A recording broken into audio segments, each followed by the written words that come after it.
আসসালামু আলাইকুম। Hello everyone, কেমন আছেন সবাই? আশা করি ভালো আছেন। আজকে আমি আপনাদের সঙ্গে নারিকেল দিয়ে দেশি চিকেন রেসিপি শেয়ার করব। আসলে নারিকেল দিয়ে দেশি চিকেন কিন্তু অনেক বেশি মজা লাগে খেতে। প্রথমে আমি কড়াইয়ে তেল দিয়ে নিয়েছি, এর মধ্যে আমি পরিমাণ মতো পেঁয়াজ কুচি এবং আদা রসুন বাটা দিয়ে নিয়েছি। এর মধ্যে আমি কয়েক টুকরো এলাচ, দারচিনি এবং তেজপাতাটা একটু পুড়িয়ে দিব।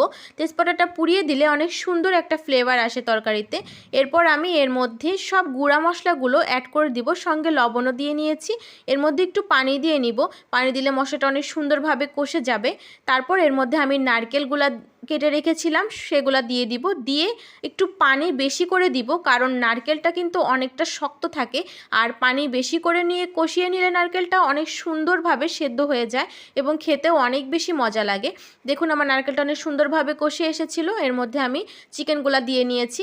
চিকেনগুলা দিয়ে আমি সুন্দর করে আস্তে আস্তে নেড়ে নিব। আর এর মধ্যে আমি এখন আর কোনো পানি দিব না। পানি ছাড়া কষালে কিন্তু মাংস অনেক বেশি টেস্ট হয়। আমার মাংসটা কিন্তু অনেক সুন্দরভাবে কষে গিয়েছিল। এর মধ্যে আমি পানি দিয়ে দিব, পানি দিয়ে কিছু সময়ের জন্য একটু ঢেকে দিব, ঢেকে দিলে যাতে মশলাটা বা ওর মাংসের মধ্যে অনেক সুন্দরভাবে যায়। তারপর আমি এর মধ্যে গরম মশলা গুঁড়া দিয়ে কিছু সময় আর একটু জাল করে নিয়ে মাংসটা নামিয়ে নিয়েছিলাম। এভাবে চিকেন রান্না করলে কিন্তু অনেক বেশি মজা লাগে খেতে। আপনারা একবার হলেও রান্না করে দেখবেন এবং কে কে খেয়েছেন জানাবেন। ভিডিওটা ভালো লাগলে অবশ্যই সাবস্ক্রাইব করে পাশে থাকবেন। আল্লাহ হাফেজ।